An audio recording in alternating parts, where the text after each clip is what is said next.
Donc, moi, je suis effectivement un des fondateurs de Price Minister. Donc, quand Raphaël, priceminister.com, c'est une place de marché, un site de e-commerce, qui a été créé en 2001 et qui a été racheté par un grand groupe de e-commerce japonais, Rakuten. Donc, on est vraiment dans l'univers purement capitaliste, l'univers des startups. On a créé une société.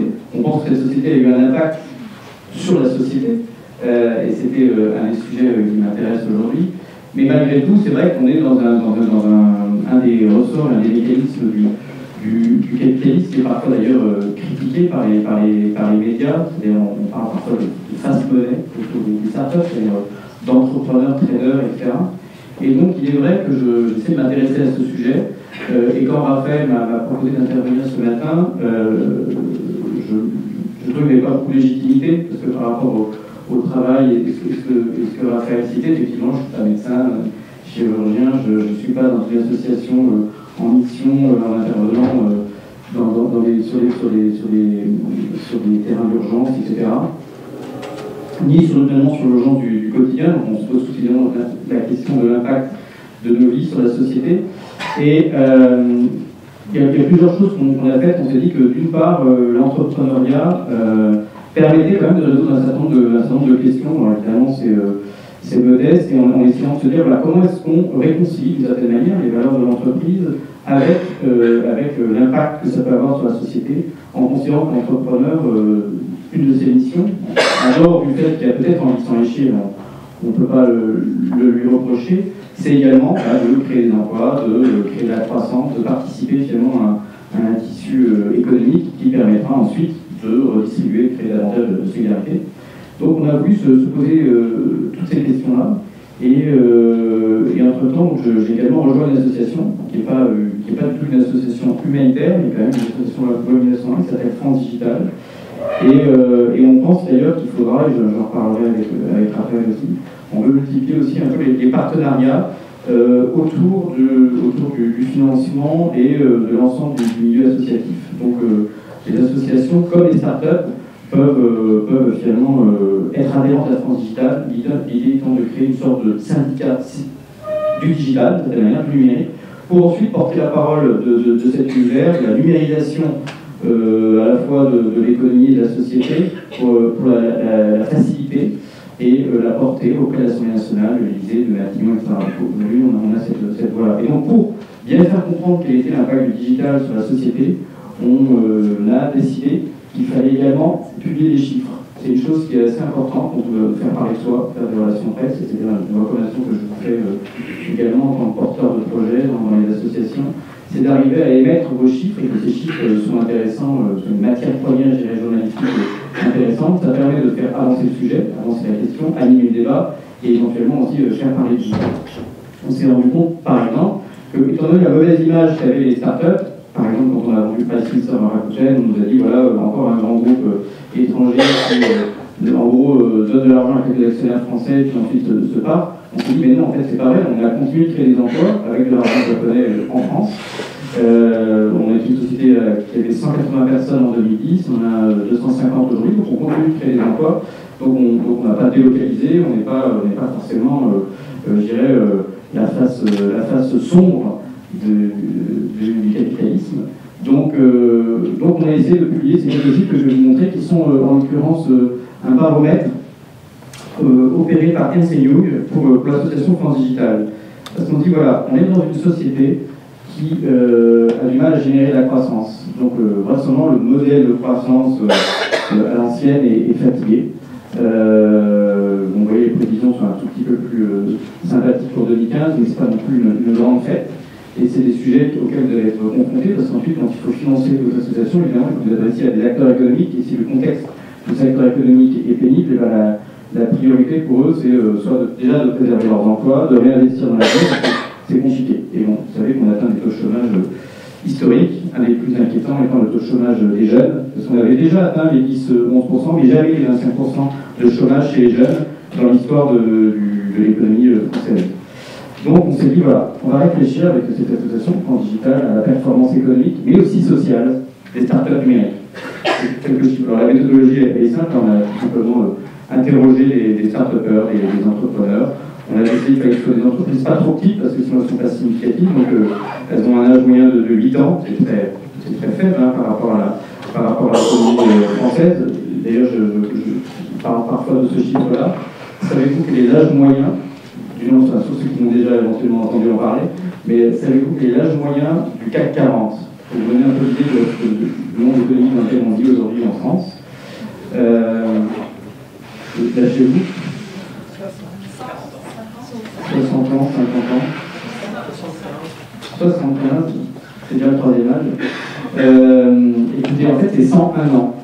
Donc le CAC 40, voilà, il y a un certain nombre d'entreprises industrielles, etc., qui ont été créées déjà dès le XVIIIe siècle, d'autres au XIXe siècle. Et donc après, évidemment, quand on publie, il y a quelques sociétés plus récentes, mais il y a eu très très peu de grands groupes qui ont intégré le CAC 40 depuis la Deuxième Guerre mondiale. Il y en a évidemment, on a quelques champions, et pas beaucoup. Donc la capacité à créer de la valeur et qu'ensuite on puisse la redistribuer dans un modèle redistributif, que ce soit associatif, de la sécurité sociale, etc., dépend aussi de notre capacité à créer la croissance et à créer des nouveaux champions qui eux-mêmes créent des emplois, du coup collectent des charges, des impôts, etc. Donc on s'est dit, voilà, aujourd'hui probablement l'innovation devrait repartir des petites entreprises, probablement le numérique, c'est aussi parce que moi je baigne dedans, mais d'une manière générale, on s'est rendu compte qu'on sortait des crises, probablement par l'innovation. D'ailleurs, j'ai lu un certain nombre d'articles qui comparaient notre époque à la fin du XIXe siècle, et il est vrai que les startups de l'époque, ça a été Peugeot, Michelin, Pathé, pour prendre l'exemple, voilà, l'émergence du cinéma, l'émergence de l'automobile, donc la révolution des moyens de transport ou de la culture qu'on est en train de vivre aujourd'hui avec le digital, ça a donné des entreprises qui sont finalement rentrées dans le CAC 40. Et qui ont permis de sortir du marasme économique de la fin du XIXe siècle. Donc effectivement, quand on regarde ces startups, déjà on a plus 40% de croissance sur ce périmètre-là. Là j'ai pris sur 2012, Ernst & Young est en train de nous mouiller les chiffres pour avoir ceux de 2013, puisque maintenant on est en janvier 2014, donc on a clôturé l'année 2013, on va pouvoir faire ce bilan-là. Donc voilà, donc déjà, quand on parle d'une économie qui a plus 0 plus, disons, de croissance, on voit que dans le numérique, on crée beaucoup plus de croissance. En plus, c'est des sociétés qui sont assez internationales, pas suffisamment, c'est des faiblesses aussi de notre tissu économique, y compris digital. Malgré tout, il y a la croissance, il y a également la légende, enfin en gros c'est France, Europe, international. Donc il y a la croissance sur les trois zones.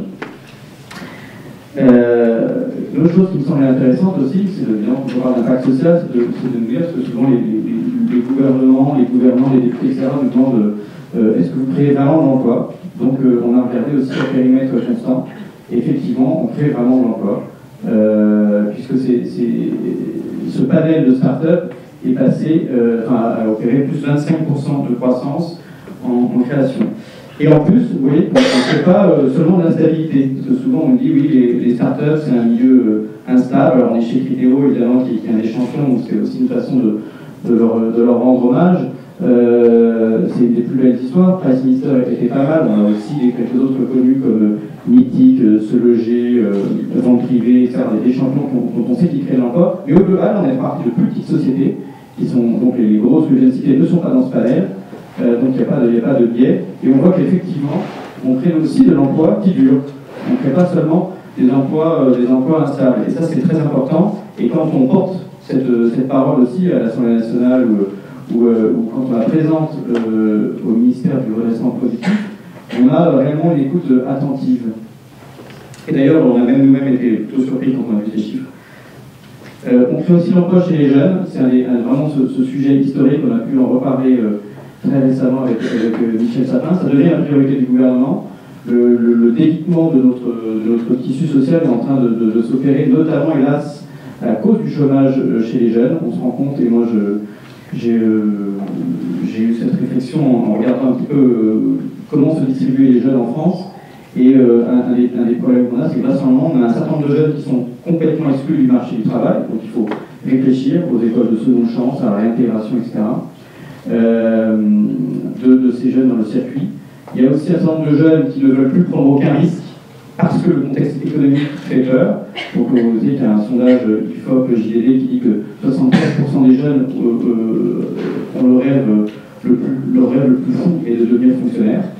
Et en l'occurrence, mon père a servi l'État toute sa vie, donc j'ai beaucoup de respect pour ça, mais en fait la réalité c'est que quand on leur demande, c'est pas pour la grandeur du service public, en général c'est pour la stabilité de l'emploi. Or, il se trouve que c'est à mon avis complètement différent. C'est l'initiative par l'entrepreneuriat et la prise de risque qui nous permettra probablement de sortir de la crise. D'abord parce que, bien entendu, l'endettement public actuel et la création d'emplois dans les collectivités locales finit par coûter très très cher, ça on sait. Et puis en plus, par ailleurs, le dynamisme économique doit venir aussi du secteur privé. Donc c'est intéressant de voir qu'on crée beaucoup d'emplois, notamment chez les jeunes. C'est intéressant aussi de se poser la question de est-ce que le capitalisme, ça crée forcément un clivage entre est-ce que ça crée un clivage entre les acteurs économiques? On a parlé des sondages, on pourrait parler des hommes et des femmes. D'ailleurs, dans les startups, il y a beaucoup trop peu de femmes. Là, j'ai pas les chiffres. Mais il y a aussi également une façon de regarder entre les grands acteurs économiques, donc les investisseurs, les actionnaires, les dirigeants, les fondateurs, et puis les salariés. Et en réalité, le partage de la valeur dans les startups est exemplaire. Et donc, on a décidé d'ailleurs d'en faire un combat pour Transdigital et de le porter au plus haut de l'État. Donc, tout simplement, là, cette slide vous présente le pourcentage du capital détenu par les dirigeants et les salariés. Et donc, on se rend compte qu'effectivement, la redistribution est très forte, et donc on n'est pas du tout dans un modèle de type CAC 40. Et en plus, quand on regarde du point de vue de l'entreprise, non pas la répartition du camembert, mais du point de vue de l'entreprise, voilà, 81% des entreprises distribuent du capital. C'est intéressant aussi parce que c'est quelque chose qui nous tient à cœur, c'est de dire, voilà, on est en train de peut-être nettoyer un petit peu l'image un peu cradoc du capitalisme des années qui datent des années des scandales Enron ou des scandales français de type Jean-Marie Messier, etc., qui ont été finalement tous ces patrons voyous qui ont à un moment donné effectivement distribué, enfin se sont auto-distribués un certain nombre de stock options. Il y a eu des scandales, vous les connaissez tous, sur les enrichissements personnels considérables, alors que la société était en situation économique et sociale très compliquée, en licenciement, etc., avec des équipes initiées. Et donc voilà, on sait dire, on peut repartir non seulement par l'innovation au sens de nouveaux comportements, de la technologie, mais également l'innovation du modèle social, donc du modèle de redistribution de la valeur. Et donc bon, après, c'est plus technique, enfin, globalement, il y a un outil qui est très favorable, qui s'appelle les DSPCE, et on pense que vraisemblablement, l'édition de France Digital, pendant la casquette associative, c'est également d'aller favoriser auprès de Bercy la capacité des entreprises, à la fois fiscalement et administrativement, à distribuer beaucoup plus largement des actions gratuites. Il faut savoir que les grandes sociétés innovantes aux États-Unis redistribuent 3 à 4% chaque année, 3 à 4% de leur capital à leurs actionnaires. C'est possible dans une économie en croissance parce qu'il faut que les actionnaires, ce n'est pas les dirigeants qui décident, c'est les actionnaires qui décident à un moment donné de distribuer une partie de leur gâteau, si vous voulez, aux salariés de l'entreprise. Pour qu'ils acceptent de le faire, il faut évidemment qu'ils imaginent que le gâteau sera un peu plus gros que les 4% qu'ils distribuent l'année d'après. Donc c'est possible dans une économie où on recrée un cercle vertueux de la croissance qui permet de redistribuer, etc. On est très loin de ces chiffres en France. Alors c'est intéressant aussi parce qu'on dit voilà, c'est quelque chose qui est souvent critiqué, notamment par les syndicats, qui est de dire non, finalement, vous savez, aux sociétés qui distribuent des dividendes alors qu'elles sont en train de licencier. Quelque part, on enrichit une partie et puis on appauvrit une autre partie. Évidemment, on enrichit peu de monde et on appauvrit beaucoup de monde. Donc, ce qui est intéressant aussi dans ces sociétés en forte croissance, c'est qu'elles ne distribuent pas de dividendes. Quand on commence à avoir des bénéfices, il y a globalement 3 façons de les utiliser. Soit on investit dans l'outil productif, soit on distribue aux actionnaire, soit on peut évidemment le distribuer aux salariés. Pour créer la croissance, naturellement, il faut réinvestir dans un premier temps dans l'innovation notamment, et donc considérer que cet univers-là, l'univers digital, c'est un univers plutôt de long terme, donc qui ne redistribue pas à court terme de l'argent à ses actionnaires, et donc ça va contre cette image que j'écrivais tout à l'heure de fast money. Bon, c'est aussi, on a plein d'indicateurs, je ne vais pas vous saouler trop largement avec chacun, mais en gros, globalement, vous avez compris que c'est un panorama de ce qui peut se faire en termes de gouvernance d'entreprise. Donc, on voit que, par exemple, les écarts d'âge sont très faibles, d'une part, mais également les écarts de salaire. Vous savez que quand on regarde ce qui s'est passé, finalement, depuis les années 80, qu'on appelle un petit peu la financiarisation du capitalisme, ça c'est arrivé en France très largement, ça a été dérivé par la gauche en France, et c'est aussi l'époque qui était celle de l'arrivée de Ronald Reagan, l'arrivée de Margaret Thatcher. Et globalement, il y a eu une dérégulation très large des marchés financiers. Et quand on regarde l'écart de salaire moyen qu'il y avait entre Ford et ses salariés, et ensuite, à l'époque, Jean Calvet et ses salariés chez Peugeot, d'accord, donc on prend à peu près les années 80, on les compare à l'époque de la Ford T, globalement, le rapport n'a pas tellement évolué. C'était, je crois, de 1 à 40. En revanche, depuis les années 80, on a atteint des 1 à 100, 1 à 200, 1 à 300, 1 à 400. Parce que la redistribution financière auprès d'un certain nombre de grands patrons ou de financiers a atteint des proportions qui étaient relativement délirantes. Et donc, vous avez compris que moi, en tant que capitaliste, je ne dénonce pas l'enrichissement personnel. En revanche, quand il est en défaveur, globalement, de l'équilibre économique, je ne cherche pas à lutter contre les inégalités, mais à dénoncer un certain nombre d'injustices qui sont inefficaces sur le plan économique. Donc, on a constaté que dans les startups, l'écart moyen était inférieur à 3, 1 à 3. Évidemment, on pourrait dire le gros problème de tout ça, c'est que quand on devient gros, on se perd l'équipe d'une certaine manière. Donc, small is beautiful, je n'ai pas de conclusion sur ce sujet, parce que Criteo est une entreprise qui a énormément grossi, et qui pour autant a largement distribué également des actions à ses salariés dans le monde entier, pas seulement en France.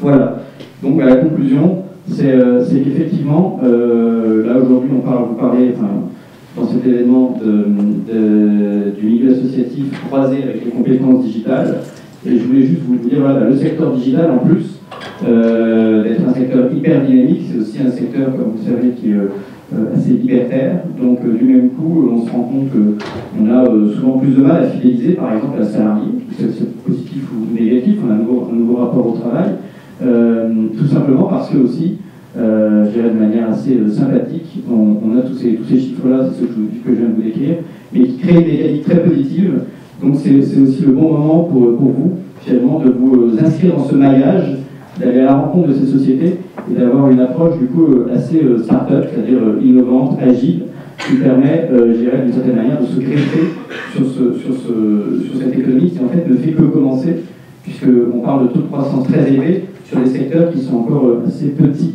comparativement à la grande distribution de l'industrie. Voilà ce que je voulais vous dire. J'ai fait ce choix-là plutôt que de parler directement de marketing, du métier de Price Minister, mais je répondrai aussi avec plaisir à vos questions, soit sur le France Digital, soit sur le Price Minister, si on en a l'occasion.